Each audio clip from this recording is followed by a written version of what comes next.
দেশের রাষ্ট্রপতিকে কখনোই নির্দেশ দিতে পারে না আদালত। বিচার ব্যবস্থার প্রতি অসন্তোষ প্রকাশ করে এমনটাই মন্তব্য করলেন উপরাষ্ট্রপতি ও রাজ্যসভার চেয়ারম্যান জগদীপ ধনকর। সম্প্রতি একটি মামলার সুপ্রিম কোর্ট জানিয়েছে যে কোনো বিল নিয়ে 3 মাসের মধ্যে সিদ্ধান্ত নিতে হবে রাষ্ট্রপতিকে। এই প্রেক্ষিতে একটি অনুষ্ঠানে জগদীপ ধনকর বলেন, দেশের রাষ্ট্রপতিকে নির্দেশ দেওয়া হয়েছে। আমরা কোন দিকে এগোচ্ছি? এই দেশ কি চলছে? ক্যান্সারে নেই আর ভয়। NCRI হবে এর জয়। আপনাদের ভরসা নেতাজি সুভাষচন্দ্র বোস ক্যান্সার হসপিটাল। তিনি আরো বলেন, এখন থেকে তাহলে বিচারপতিরাই আইন প্রণয়ন করবেন, সংসদীয় কাজকর্ম করবেন, তাদের কোনো জবাবদিহি করতে হবে না, কারণ তাদের উপর আইন প্রযোজ্য হবে না। উপরাষ্ট্রপতির এই মন্তব্যের প্রেক্ষিতে কংগ্রেস সাংসদ সলমান খুরশিদ আবার বলেছেন, সুপ্রিম কোর্টই শেষ কথা, আমরা তাই বিশ্বাস করি। একজন সাংবিধানিক পদে বসে সাংবিধানিক প্রতিষ্ঠানকে আঘাত করা যায় না। সংবিধান বিরোধী যে কাজ করে তার সাংবিধানিক পদে থাকার অধিকার নেই। উপরাষ্ট্রপতির মন্তব্যকে কটাক্ষ কল্যাণ বন্দ্যোপাধ্যায়ের। উপরাষ্ট্রপতি যে কথা বলেছেন যে জাজেস acting as super parliament have no accountability, এই কথাটা কন্টেম্প্ট। একজন সাংবিধানিক পদে বসে সাংবিধানিক প্রতিষ্ঠানকে আঘাত করা যায় না।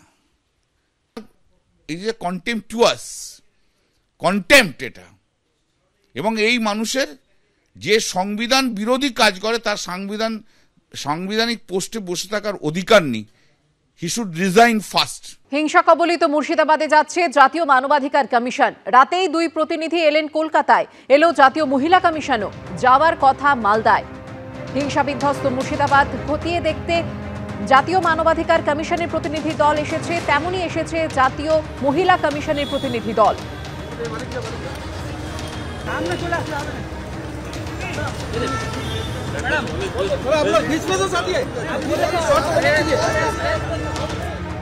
वो प्रभावित क्षेत्र है हिंसा का, जहाँ पे सांप्रदायिक हिंसा हुई है, उस क्षेत्र में हम जाएंगे, वहाँ की महिलाओं के साथ बात भी करेंगे, उनको धैर्य भी देंगे और प्रत्यक्ष रूप में क्या हुआ है ये भी हम जांच करेंगे। उसके लिए हमने एक जांच कमेटी भी हमने नियुक्त करी है। उसी के साथ साथ मैं खुद ही और एक हमारी मेंबर, हम दोनों हैं, हम आए हैं, तो प्रत्यक्ष रूप में हम उस फील्ड का दौरा करेंगे, महिलाओं के साथ बात करेंगे और सामने जो तथ्य आता है उस तथ्यों को देखते हुए उन सभी महिलाओं के साथ न्याय हो, इसका पूरा प्रयास करेंगे।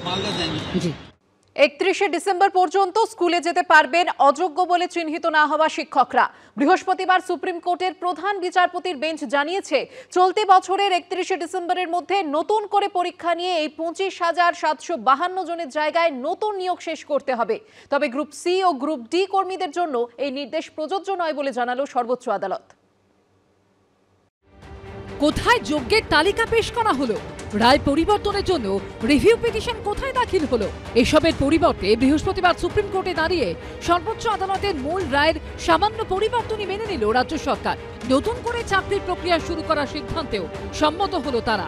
অর্থাৎ সুপ্রিম কোর্টের আগের রায় মতোই 25,752 জনের চাকরি সত্যিই আর থাকলো না। চলতি বছরের 31 ডিসেম্বরের মধ্যে নতুন করে পরীক্ষা নিয়ে এই 25,752 জনের জায়গায় নতুন নিয়োগ শেষ করতে হবে। শুধুমাত্র যে শিক্ষকরা দাগি বা অযোগ্য হিসেবে চিহ্নিত নন, 31 ডিসেম্বর পর্যন্ত তাদের চাকরি বহাল থাকলো।